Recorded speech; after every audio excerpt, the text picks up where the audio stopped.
Dao Wei yang cantik. Tidak, begitu dalam dan cantik. Bah. Qin Yichen hanya berdiri. Yichen telah melihat dua leluhur. Satu naga dan satu phoenix sedikit mengangguk, dan juga melihat ke arah Dewa Naga Muda. Sejujurnya, mereka berdua terkejut sekaligus senang karena Qin Yichen bisa datang ke sini. Namun, di hadapan dua lampu murid yang panas dan dingin, warna kulit Qin Yichen sedikit berubah. Dao Wei yang baik dan murni. Hao Xuangying di sebelah kiri, seperti gunung es, tidak hanya tidak dapat dicapai, tetapi juga ribuan mil jauhnya. Ini bukan temperamen lemah Hao Xuangying, tapi nafas Dao Wei es-nya. Hati Phoenix di sebelah kanan sepanas api. 9 terik matahari yang mengambang di belakang mahkota Phoenix tampaknya membayangi semua api ilahi di depannya.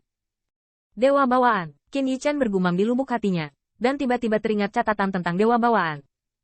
Jika ada dewa bawaan, secara alami akan ada dewa yang diperoleh. Dan seperti Qin Yichen dan Ziyun, dan bahkan 97 leluhur yang tersisa, termasuk palu Kaisar Geqian, adalah milik para dewa. Sesuai dengan namanya, dewa yang diperoleh lahir dari orang tua mereka, dan mungkin lahir dengan kekuatan sihir ras, atau alam tidak buruk, tetapi pencapaian hari ini kemudian dicapai dengan kultivasi langkah demi langkah. Qin Yichen dan Anonim adalah contohnya. Keduanya lahir sebagai ras manusia, tanpa basis kultivasi. Dan dewa bawaan, seperti namanya, Qin Yichen ingat bahwa umumnya ada dua cara untuk kelahiran dewa bawaan. Salah satunya adalah dewa alam yang dibentuk oleh alam. Misalnya, roh artefak, obat memiliki roh obat, dan matahari, bulan, dan bintang, termasuk semua hal di dunia, memiliki roh. Tentu saja, meskipun spiritualitas lahir dalam pengobatan spiritual, itu hanya dapat dianggap sebagai pengobatan spiritual biasa. Dan dewa bawaan, nama lengkapnya sebenarnya adalah dewa roh bawaan. Artinya, ketika mereka lahir, mereka adalah dewa spiritual. Hal-hal yang dapat melahirkan dewa spiritual sangat kuat, seperti roh matahari dan roh bulan. Bahkan termasuk teratai merah, dewa itu adalah teratai darah 36 hari, dan bayangan lidahnya yang biasa sebenarnya adalah roh teratai darah 36 hari. Setelah membuka roh, Anda akan memiliki kebijaksanaan spiritual dan bahkan jiwa, sehingga Anda dapat berkultivasi. Artinya, Guren sebenarnya dapat dianggap sebagai dewa roh bawaan. Dewa spiritual memiliki keunggulan yang jelas dibandingkan dewa Houtian. Misalnya, teratai darah 36 hari, seperti teratai merah, adalah objek dewa tertinggi dari klan Phoenix. Itu telah menyerap keberuntungan Phoenix Clan selama bertahun-tahun. Kekuatan suci Phoenix Clan, segalanya dari Phoenix Clan, itu bisa membuat Red Lotus, Divine Fire sangat mengerikan. Roh matahari yang lahir dari terik matahari juga sama.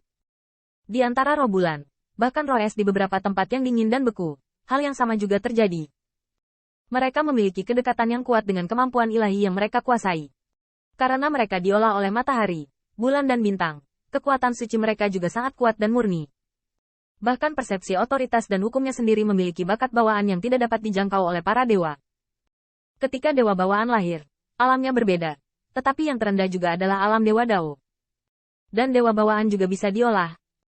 Karena apakah itu cairan ilahi kelas atas atau berbagai jenis bahan surgawi harta duniawi, itu adalah sejenis energi untuk terus terang. Qin Yichen dan makhluk lain dapat menyerapnya. Demikian juga dewa bawaan. Dan metode kelahiran kedua dari dewa bawaan telah dibuat. Dulu, ada banyak klan besar, atau orang kuat, yang menciptakan dewa bawaan dengan kekuatan besar, dan mantan penguasa langit dan bumi, naga sejati, secara alami memiliki keterampilan seperti itu. Faktanya, cara pertama juga merupakan penciptaan, tetapi yang pertama dibiakkan oleh matahari, bulan, dan bintang yang ada secara alami, dan yang kedua diciptakan oleh jiwa. Dalam analisis terakhir, teratai darah dewa teratai merah selama 36 hari dibudidayakan oleh Hao Chengzi dan Feng Yujiao bersama-sama. Jadi Feng Xin dan Hao Xuangying itu sama. Bagaimanapun, ini adalah pengadilan ilahi Aurora, yang merupakan tempat mulia di dunia.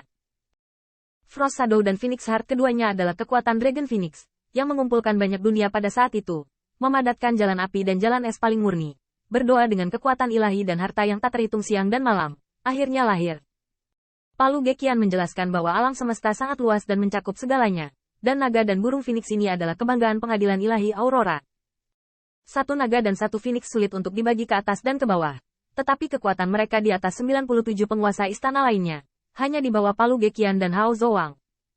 Jalan api, jalan es, Qin Yichen berbisik, diperkirakan bahwa dua nenek moyang naga dan Phoenix ini adalah kaisar ilahi selama hidup mereka, dan itu pastilah keberadaan krim dari hasil panen. Dao Wei yang dikejar oleh keduanya pasti sudah memasuki Dao. Apalagi ini masih jalan. Qin Yichen tahu bahwa mungkin itu dapat disatukan ketika mencapai puncaknya. Tetapi seperti yang dikatakan Kaisar Kurcaci, sejak tahun-tahun tanpa akhir, Taois sangat sedikit, bahkan lebih jauh dari Dao Surgawi, lemah dari generasi ke generasi. Namun, semua makhluk hidup telah mengembangkan berbagai jenis Tao.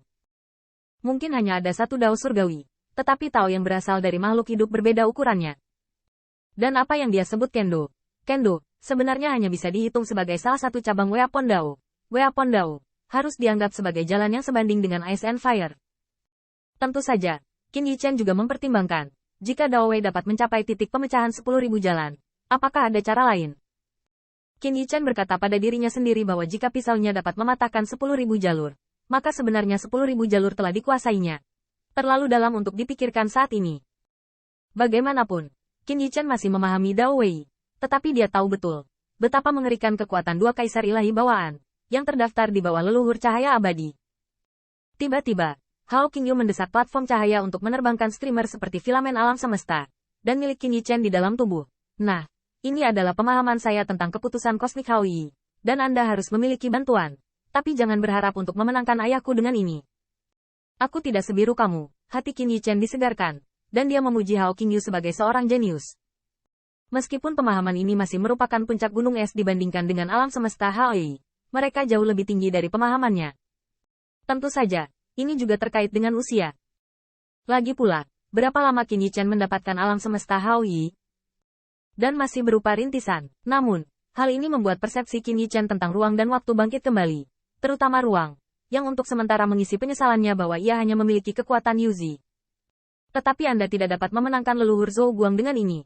Anda tidak perlu Hao Qingyu mengatakan. Qin Yichen juga mengerti bahwa dia hanya ingin tahu, bisakah saya memenangkan dua leluhur Suang Ying dan Feng Xin? Sudut mulut Hao Qingyu berkedut. Jika menurutmu aku bisa menang, apakah aku akan tetap seperti ini? Masuk akal. Hao Qingyu menepuk pundak Qin Yichen. Anak muda True Dragon Rache, ayolah. Tapi saya dapat memberitahu Anda kabar baiknya. Dua leluhur. Anda hanya perlu mengalahkan satu untuk dihitung. Cahaya murid Qin Yichen menyala. Tapi kemudian terasa salah. Apakah ini masalah kuantitas?